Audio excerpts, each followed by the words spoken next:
Hey, it's Jordan. Happy to be joined by Joan, Philippines activist, and wanted to have you on. There's a lot going on, obviously, in the news about Bolivia. Philippines has some similar things going on that have been going on for many years. Actually, Bernie Sanders just tweeted about it the other day. So, wanted to Mhm. ask you to start. You're an activist. You've been kind of in America as best as you can, fighting for the Filipino people against brutal dictator, President Duterte. For people that don't know anything about what's going on there, can you kind of describe what is Duterte doing and what are the means he's carrying out extrajudicial killings of tens of thousands in the Philippines? Sure, I'd love to. So yeah, I'm Jong. I'm an activist and organizer with an organization of Filipino migrant workers called Migrante, and I also help coordinate for Bayan USA, which is like the overseas chapter of Bagong Alyansang Makabayan or the New Patriotic Alliance. So this is like a network, an umbrella organization of all of these organizations that's fighting for like our shared vision of the Philippines and also kind of share an analysis of what's going on. So we believe the Philippines to be a semi-colonial and semi-feudal society, and that Duterte, in his kind of populist rise to power, really rode on the coattails of this kind of sentiment of genuine change. He had a platform of being against the oligarchs and trying to kind of disrupt the hegemony of the US and all these foreign powers that have kind of kept the country back. Um, and like my personal take is that really is what kind of propelled his campaign. They really like rode on the coattails of people's really frustrations against kind of the old rich and the old system. He proclaimed himself as being like anti-oligarchs and really pushing against kind of like foreign monopoly and foreign hegemony of the country that's kept it back. And kind of top on the list of his campaign promises was this so-called war on drugs, which, we in Bayan have seen to be very much closely patterned to what we have here in the US of, just this really ruthless search and destroy and identification of, drug users and suspected sellers or what we call pushers. And and the thing with Duterte is he's kind of justified and created the conditions to really embolden the police and the military to take it a step further and actually commit these extrajudicial killings without the benefit of due process. As long as you've been identified or even just suspected of drug use or especially the selling, there have been like wholesale murders in broad daylight, especially, and we're seeing a pattern, especially in urban poor communities. Hmm. And he, from everything I've researched, is essentially seeming to put out propaganda that these killings are all of, drug traffickers and, calling for the death penalty for people who drug traffic and all those things. But obviously, being that there's no due process, majority of the people he's killing are not drug trafficking or those kinds of things. Yeah, I want to say, as of the last quarter, the number was already in the 30,000s, although, of course, the official count is much lower. And we in Bayan and our close ally called the Malaya movement, we believe this to be essentially a war on the poor, because as I've mentioned, the trend of these vigilante style, extrajudicial, no due process kind of killings is happening really mostly in urban poor communities and kind of targeting, these small scale sellers. Not that I'm condoning them, but really leaving out the big fish, Hmm. and kind of like failing to recognize not only where the drugs are coming from, but even kind of the social roots of why people have turned to drugs. Hmm. And the economic system there, you mentioned the basically foreign influence holding back the Philippines for decades. He ran against that. What has he done economically? Kind of sounds a little bit like Trump, pretending to be this populist everyman, fighting against Goldman Sachs and the oligarchs and these kinds of things. And then he comes in and litters his whole cabinet with bankers and Wall Street people. Um, is President Duterte doing anything that would help the poor, help the workers there? So yeah, just to kind of build off of what you said, the resemblance, is really strikingly similar between Trump and Duterte, and the fact that, they've ridden on these populist platforms only to kind of renege on all of that when they got into power. And in the case of Duterte, if you look at his cabinet now, the vast majority are actually military men and generals. That we are seeing as kind of his way to placate the military and keep them on his side so that they don't stage a coup. Mm, Um, but in terms of policy, so one of his other campaign promises was to end a system of contractualization in the Philippines, which in a nutshell is basically keeping people underemployed or in a state of constant like job insecurity so that they would find some kind of employment for a few months, but right under the time where they would gain tenure and job security and benefits, they would be let go and have to find another job. So mm, Duterte, in short, like really promised um, all of these labor unions that we are going to end this practice. And to this day, we're seeing even more violent dispersals of strikes and no sort of progress in that regard. And then also, his foreign policy, he touted an independent, so called independent foreign policy. Um, but we're seeing that it's still very much tied to like the neoliberal interests of the global north, these big global powers. Most especially we see him kind of like kowtowing to China, to Russia, and of course still to the US. And I say that especially given the colonial ties that the US had in the country. mhm.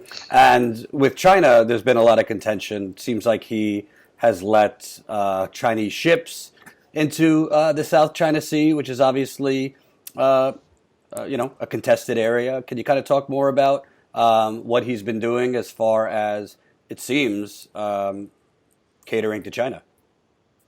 hmm so yeah, we actually call it the West Philippine Sea because it Oh, is very much a contested area, but that's fine. yeah. Um, It's but the white American in me. I didn't know. No, it's okay.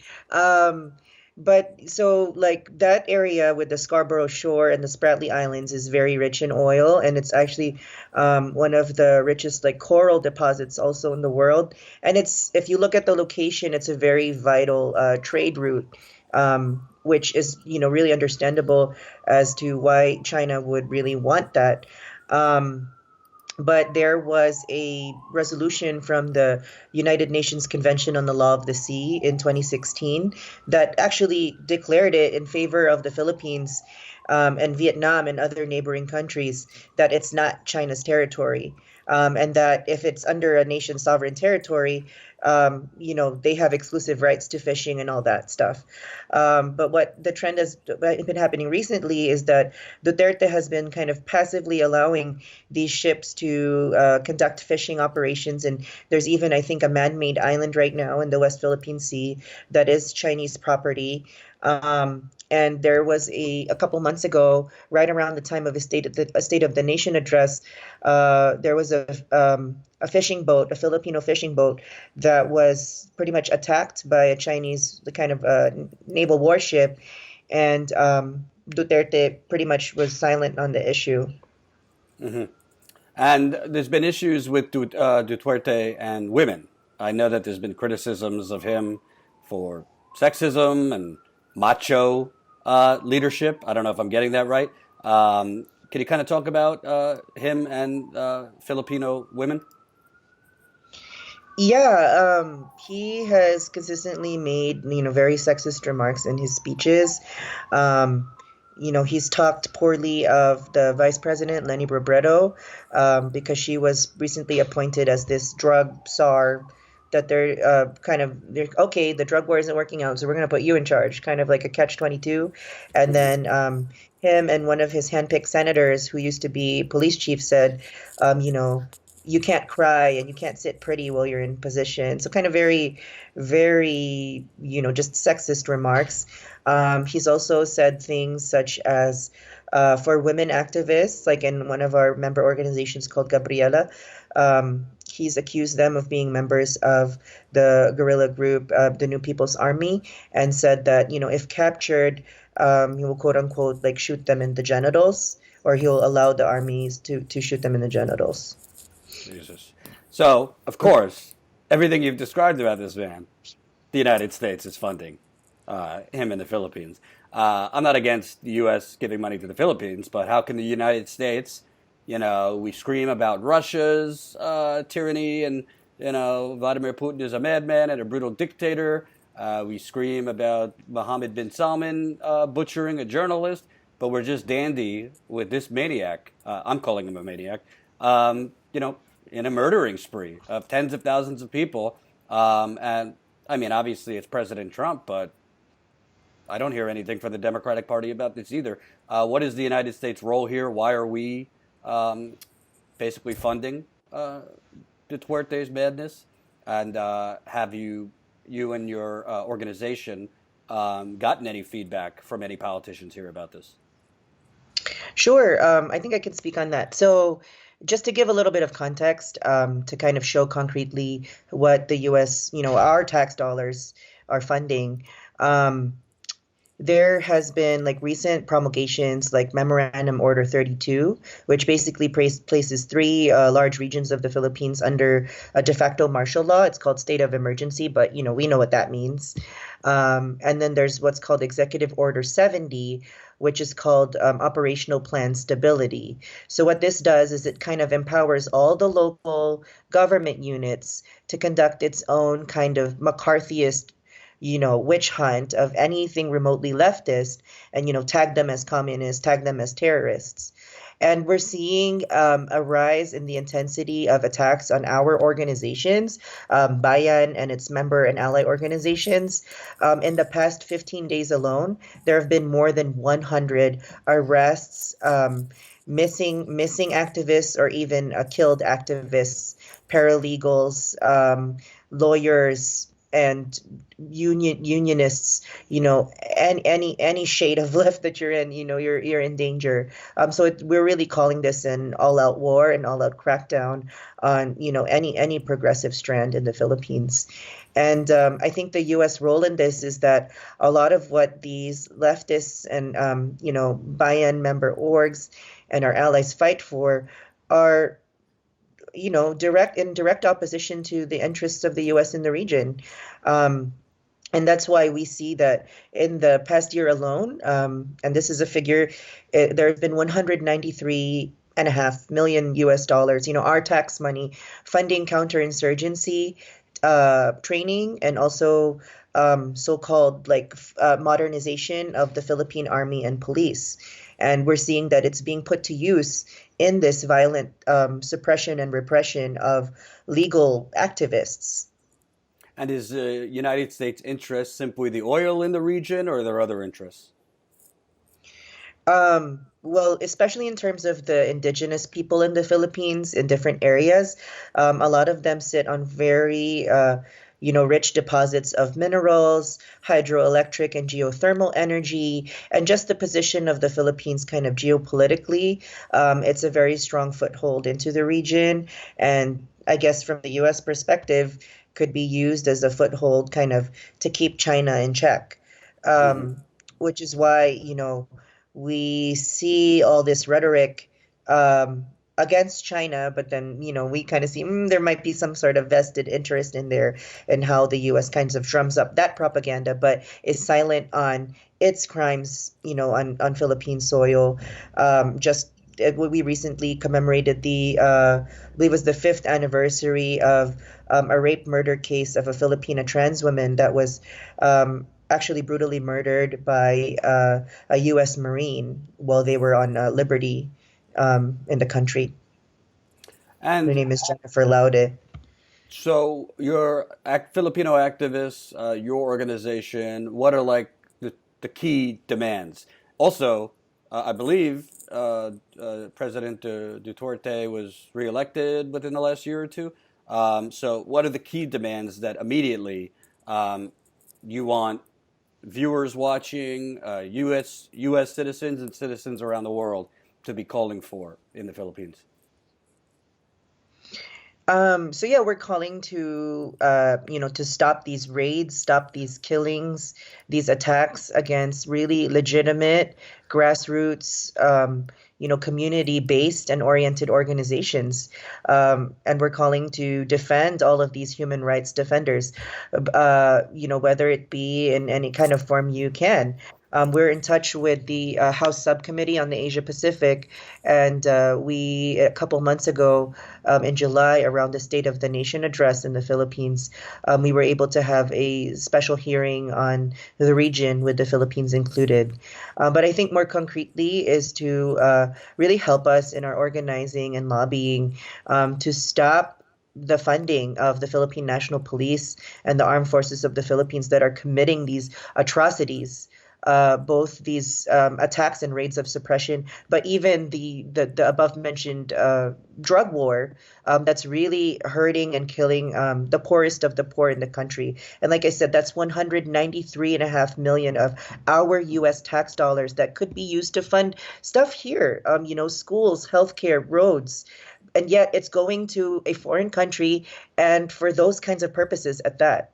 So that's something that, as a US citizen, you might not even know anyone that's Filipino, but we all have a stake in this because, at the end of the day, it's our money and it's our future. And we're seeing the effects of this US foreign policy on countries like the Philippines. And my last question, broader than the Philippines, it seems to me when you look at, I mean, every month or two, there's another coup attempt that tries to topple a more leftist leader. We're seeing that in Bolivia now, Venezuela, um, other countries. It's either the United States basically pulling the levers of power to get rid of leftist leadership and suppress workers fighting back in these countries, or the United States pouring in money and resources to keep in power right-wing fascists. Um, do you see that this is interconnected? Philippines struggle with Bolivia, Venezuela, and other countries dealing with this right now? Most definitely. Like if we look at the global system of imperialism, I'm going to use that the U.S. really benefits and supports and is kind of the figurehead of, then it makes sense that, on one end, it's going to do all it can to destabilize and topple leftist leaders, but also pour funding and support, whether that's like moral support or propaganda, in support of these, right wing and fascist leaders. Um, so yeah, I definitely think that all of this is interconnected at the end of the day in maintaining this U.S. Cultural and economic hegemony over the world, and in the Asia Pacific, specifically in the case of the Philippines, especially considering the long history of colonization and being a neo-colony today. Yeah. So, on the part of concretely what we can do as, Americans, Filipino Americans, even being here in the US, we can join and support organizations that are members of Bayan. Just this past week, we had a national week of action to condemn these rise of raids and attacks on our sister organizations and founding chapters back home in the Philippines, and just remembering that the U.S. has an active interest in suppressing the rise of the people's movement in the Philippines to maintain the Philippines the way it is. These actions happened across different cities in the U.S.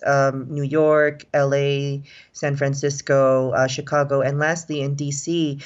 We were a 100-strong crowd in front of the Philippine Embassy, and we led the action with Communication Workers of America.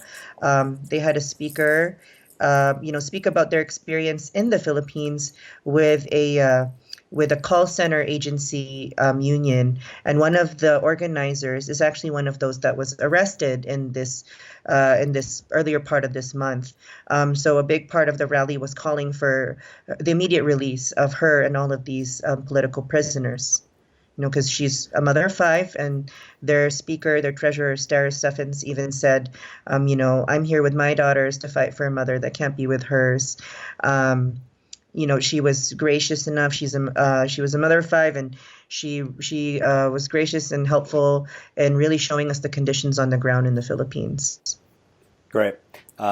Definitely, definitely. I want to keep in touch with you as things develop there. And I appreciate you taking the time. Thank you very much, Jordan. Appreciate it. Salamat. Hope you enjoyed that last video. Hop on over to statuscoup.com where you can sign up for our email list and become a member for as low as $5 to $10 a month. Membership is how we grow. That's statuscoup.com/join. And remember, join our email list so we can grow the revolution with you.